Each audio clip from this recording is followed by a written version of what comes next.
What is going on, YouTubers, gamers, and hobbyists, and welcome to this week's episode of P&Q.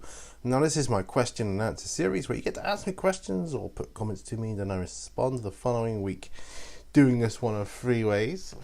You can pop your answer questions down below in that comment section, or you can email me directly at miniwarzone@gmail.com. That'll give you an anonymous response. Or you can ask a question in a video that you do of your own, and if I pick it up, I'll then answer it on here. Okay, I don't think I've got any emails from last week looking at my list.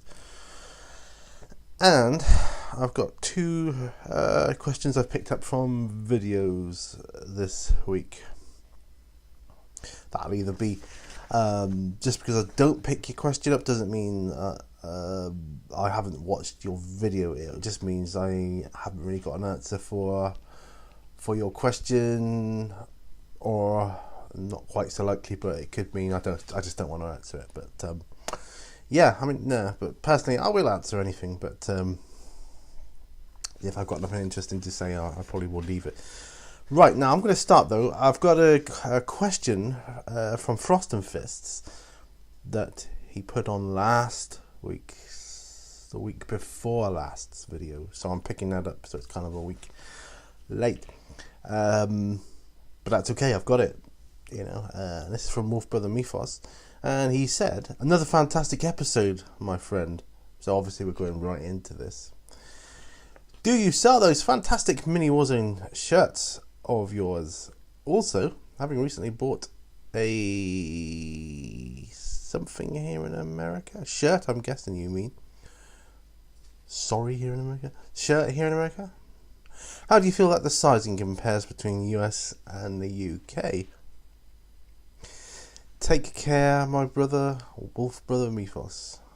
Okay, well, first of all, do I sell these? You mean these shirts here? Do I sell them? No, I just get them. I get them printed from a local shop, a local print shop in my town centre, which just they'll print t-shirts, mugs, keyrings, caps, you know, whatever you want, really. Pity they don't do dice, but yeah, they'll do most things. So they're kind of, think of them like they're like a Vista print in shop form, but the other, you know, local neighbourhood one, you know, called Doolies, Tom Doolies they're called. How do I feel the sizing compares between the US and the UK? Personally, just having a sip of tea. I've got a raspberry, strawberry, and loganberry tea today. You can see it's a raspberry, strawberry, and loganberry. I was about 1 millimeter away from putting it on me. How do I feel the sizing compares between the US and the UK? Well, this is purely subjective, of course, from my own experience when I went to Florida, but I feel that the sizing is about the same, exactly the same, from what I could see, from what I could tell. Sizes, because I bought a few shirts whilst I was over there and had shirts bought me, rather. I think I might have bought one. Oh, I don't know, I can't remember now. And anyway, got through a few t-shirts whilst I was over there, and the sizes I was buying, I would have had to have purchased the same sizes here in the UK, so I would say they were the same. Yeah. So that's that. I'm going to leave. Right, so that's the question that was like a week prior to last week. I've got two video response questions, and I'm going to leave them to the end, just because I am. Okay, change it up a bit. We'll go on to the comments that were left on last week's video, starting with Super Wargamer. And he says, do you think that feminists may be gene stealers in disguise, as they act just like them and even produce hybrid vagina offspring and constantly infect people? One more thing, do you think that 40k was a warning of the future? Well, that's a strange question, especially that last one. Do I think it was a warning of the future, or implying that that's past tense and yet it's about the future? is a warning of the future. Possibly. Yeah. I don't think you can really warn people anyway. I mean, imagine if you went back in time to warn yourself about something. Would you listen, or would you think it was a warning? You wouldn't, would you? I don't think you would. Unlikely. So I think that feminists are gene stealers in disguise. Well, I really don't know. Possibly, I don't know. I certainly think they've evolved from what they set out to be. The term feminist that's bandied about now, I think the definition of the term feminist, from what I understand, applies to a group of the female gender who fight for like equal rights and things like that. And I think the term has evolved now. People use it in a less than complimentary manner, as opposed to just a factual term. I think it's being used more as a dig these days than an actual, terminology of fact. But that said, who knows? They could be gene stealers in disguise. We could all be gene stealers in disguise. In fact, looking around my neighbourhood, the whole damn neighbourhood could be gene stealers in disguise. In fact, some of them aren't that much disguised, to be truthful. But yeah, interesting question. So I'll come back to the other ones. On to Idic Beer 40k. Says, yep, that is what a clapperboard is for. We're talking about syncing sound to visual. Yeah, it's one of the uses of the clapperboard. But I prefer free claps because you can most of the time one is fine, but 2 or 3 I think you can really match them up well. And if they all match, then you're spot on. Funnily enough, I nearly bought myself a clapperboard whilst I was over in Florida from one of the film memorabilia shops in Universal Studios, and I just couldn't get any more stuff. Couldn't fit any more stuff in really, but I would have liked one just for a memento. Really, I probably wouldn't have used it. I might have tried it a couple times. Oh, I didn't recall seeing this bit. You say, what is your number 1 black and white film?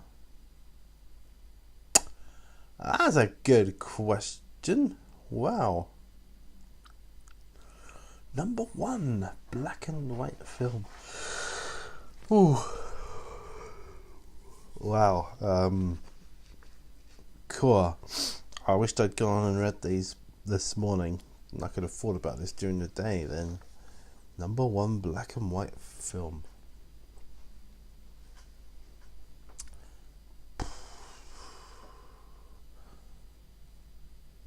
I suppose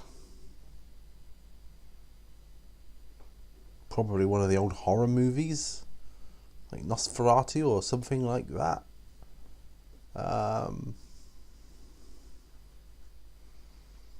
Maybe some Laurel and Hardy. Some of those movies, even though they're black and white, they were really, really good. Really good. Some of the Harold Lloyd stuff was phenomenal. But I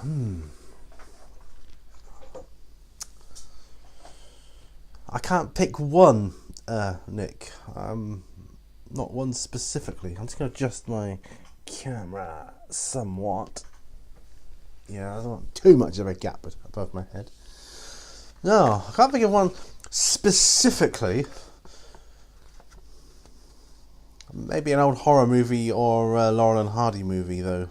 God, do you know I'm going to be thinking about that for all weekend now, I think, probably. It's Friday today. I'll probably be thinking about it all today. Ooh, and Saturday and Sunday. Yeah, excuse me. Wow, what a question that was. Cool. Getting the cogs moving, it hurts. Cool. No, very good question, though. Thought-provoking for me. Anyway, Tattoo for You is next. He says, always enjoy our time together, my friend. Who, alive or dead, would you like to spend 2 hours asking questions and just picking their brain?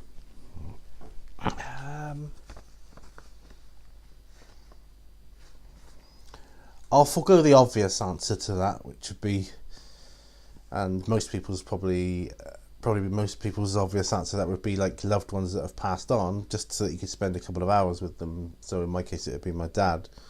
But other than that, who would I like to spend 2 hours asking questions?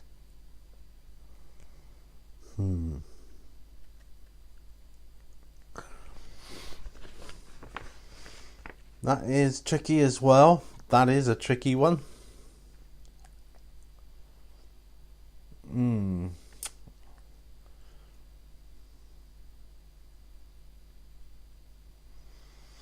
I think someone maybe... I want to go for... If I'm not talking family, I'm going for someone who's still alive. I'm going to go for a guy by the name of David Icke. People know him as a conspiracy theorist, but what is a theorist? He comes out with a lot of facts, so I'd say he's more factual than theory, but certainly more theory than a lot of mainstream science. But I'd like to pick his brains for a couple of hours and maybe find out how he manages to keep it all together, knowing what he knows. Well, that's another great question. Wow, like 2 questions that like bombarded my head. And right, Courage Basilicus. Nice, coming down now onto a nice easy tangent. Nice P&Q. Do you still think you'll buy into Guild Ball? Yes, absolutely, at some point. But when that is, I can't say, because I'm heavily into Batman right now and that whole genre. And, you know, I recently had the game of Congo with my friend Ralph, and, you know, I'm still into that. And, of course, 40k. So, yeah, I can't say when, but yes, definitely yes, but I can't say when. Big Mecha Dan Skull then says, nice idea with the clapping. What streaming and editing software do you use? Called VideoPad. I started off with the free version, but quickly came to outgrow quickly came to feel confined by the limitations of the free version, so I upgraded and bought the full version. So it's called VideoPad. That's all it is, an editing software. Okay, now... Oh, someone's banging now, of course. You get this in the summer a lot, don't you, as well? People banging, sawing, drilling, whatever. So we'll have all that come the summer. So that was just a little forerunner. Video questions that I picked up. The first one is from TLR Wargaming. He says, what equipment do you use for YouTube videos? And if it breaks, would your channel be able to continue?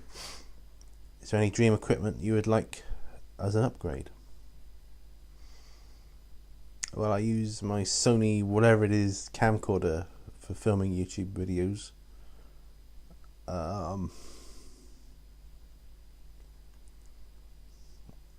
If it breaks, would my channel be able to continue? Yeah, I do have a backup.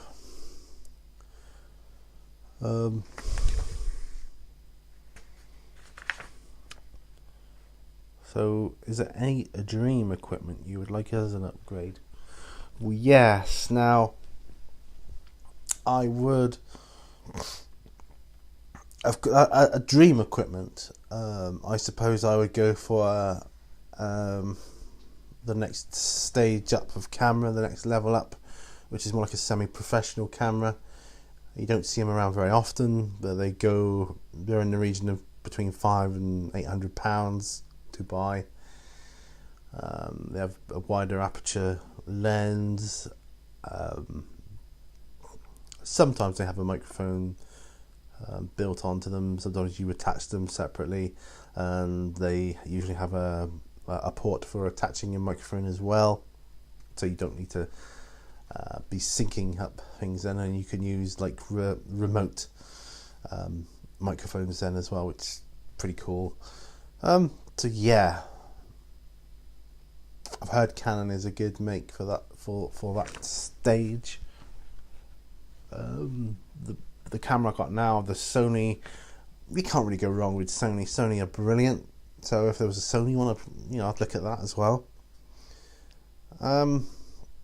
And probably some more lighting. Lighting kit or something of that nature, or even just a couple of, maybe two little side lights for my light box, and one that can go and hang above it. Yeah, so that's what I do. But yes, I would be able to continue. Obviously not as good if my equipment broke. What I do though is I do put some of my money aside. I use the Patreon to. I don't get a lot of money from Patreon, but what little I do get goes into what I kind of think of as my equipment breaking account. So that if equipment should break, and I haven't got enough to replace anything yet, because I recently purchased my green screen kit using Patreon funds, so that was an upgrade to the channel. I felt it's something I'm in the process of learning all about. So things like that go towards upgrading my equipment. I believe I do need a new tripod, because at the moment I've got like the cheap ones and they break all the time, and they've been repaired so many times. They're like, I don't think the next time will be repairable. Excuse me. I'd like a decent tripod that I could attach my cameras to, and that would be good. I think I'll always go for the camcorder type cameras for filming my YouTube though, because they're just so much blooming easier. I find holding it there is easier rather than holding these heavy DSLR cameras. DSLR cameras, yeah. I find them heavy, and I find the camcorders, they are. I mean, yes, the other cameras, they can take good videos and etc. and so on, but I find the camcorders they're dedicated, so they're more suited to it. I think that type of thing. So I have my other camera just for taking pictures. So I could technically, I suppose I could do videos on that, but I'd rather not. I'd rather just use that for taking pictures, because that's what that is really dedicated for. So I prefer to have the two. But yeah, my actual camera, picture taking camera,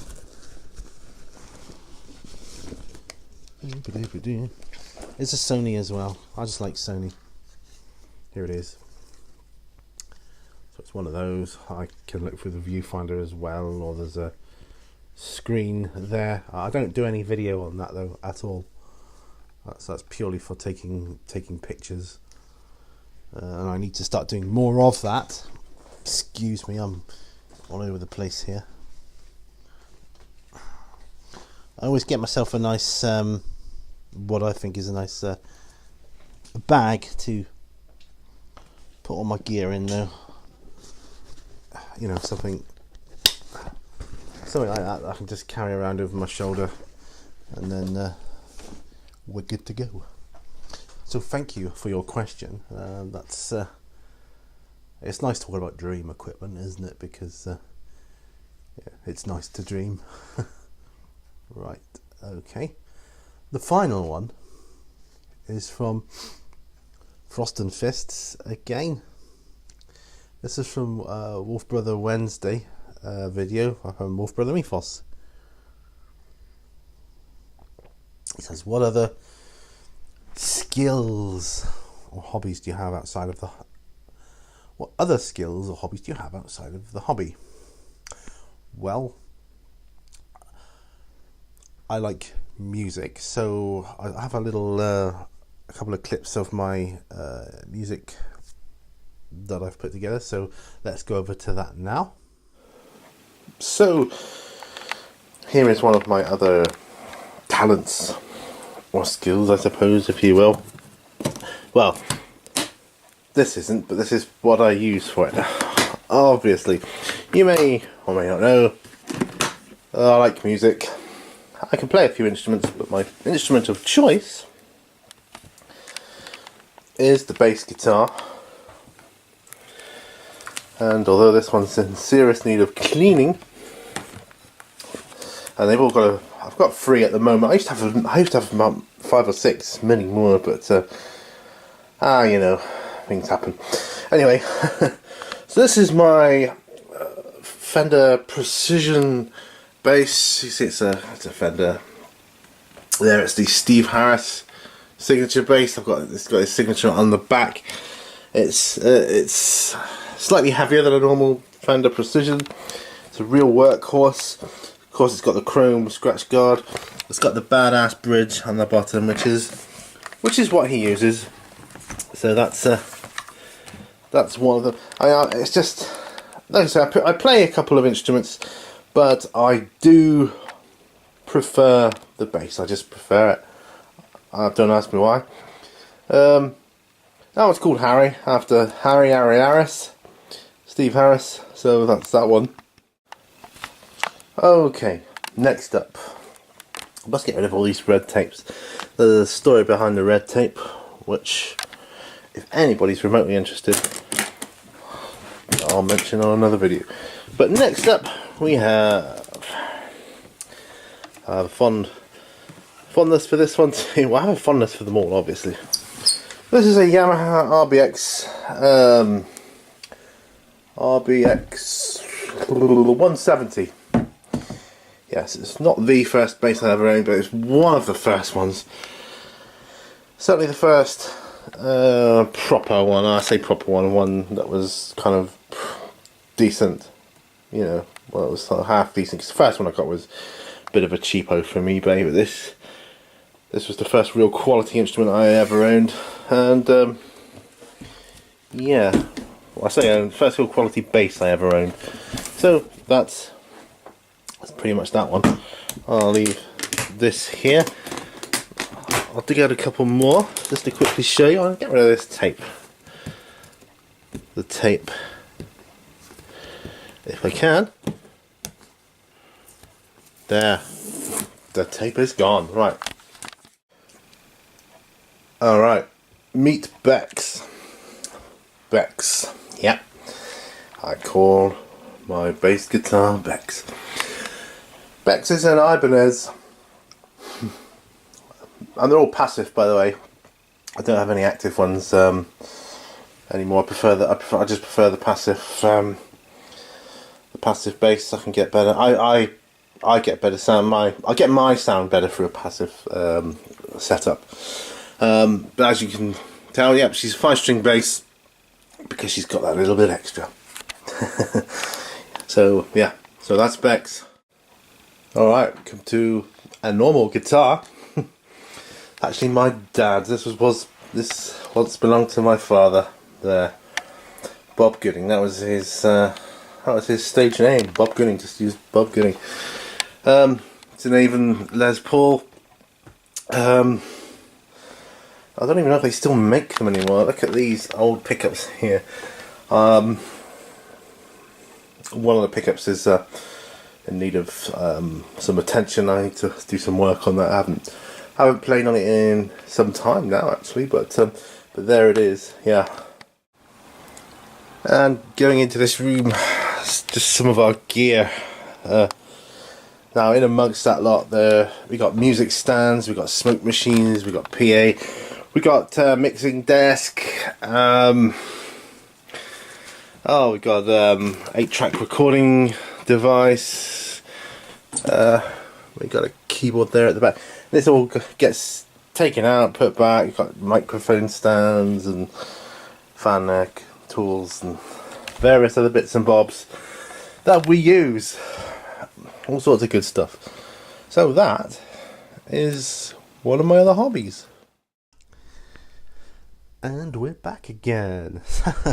So that's my music stuff, which is good. Now, my other hobbies and skills I have. Well, I'm a 5th degree black belt in Kempokai karate, and hopefully I'll get some pictures up in them whilst I talk about it. That depends on whether I can find any or not, especially digital ones. I'd have to find. If I can find them, I will, and scan them, and I'll put them up. But yeah, I'm a 5th degree black belt in Kempokai karate. I've been doing martial arts for. Just hang on, I'm working this out. I'm 46 now. Yes, I was 46 on my birthday. I've been doing martial arts for 31 years now, and that has evolved over the years. The time I started to what I do now, obviously, I mean, now I'm older, and I'd say older and wiser, older and more achy. I'm evolving more from external arts to internal arts, so I'm doing a lot of Southern Chinese stuff now. So now you'd be talking like Tai Chi, Shamjiang, things of that nature. Whereas in the early days it was karate, karate, judo, aikido, taekwondo, loads of stuff over the years. But karate was my main focus, and did it for many years. I had several schools under my wing. In its heyday, we were franchising. It was good. It was running. It was a good business, and I could still go back to that because I have, I have an assistant instructor. I used to have a few assistant instructors, but over the years, people come and go. I still have an assistant instructor who kind of takes care of things for me in my absence, and once in a while now I need to do things like I need to attend gradings and sign paperwork and sort other bits and pieces out. I'm kind of in the process of handing that over because it's very time consuming. Going back, say about 10 years, I was doing it every day, every night, and I was having a couple of days off a week and then back to it again, to doing it twice a day. So going and working full time as well, and doing that extra. So it was very tiring and time consuming. Of course, when you're younger, you can do that sort of thing, but now I'm older. I've got MS, and it takes its toll. It does take its toll, but I still got it. Dude, I still got it.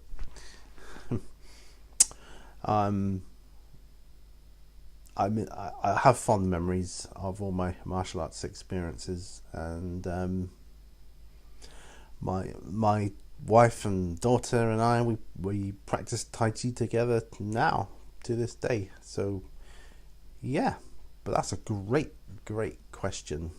Thank you, Mifos.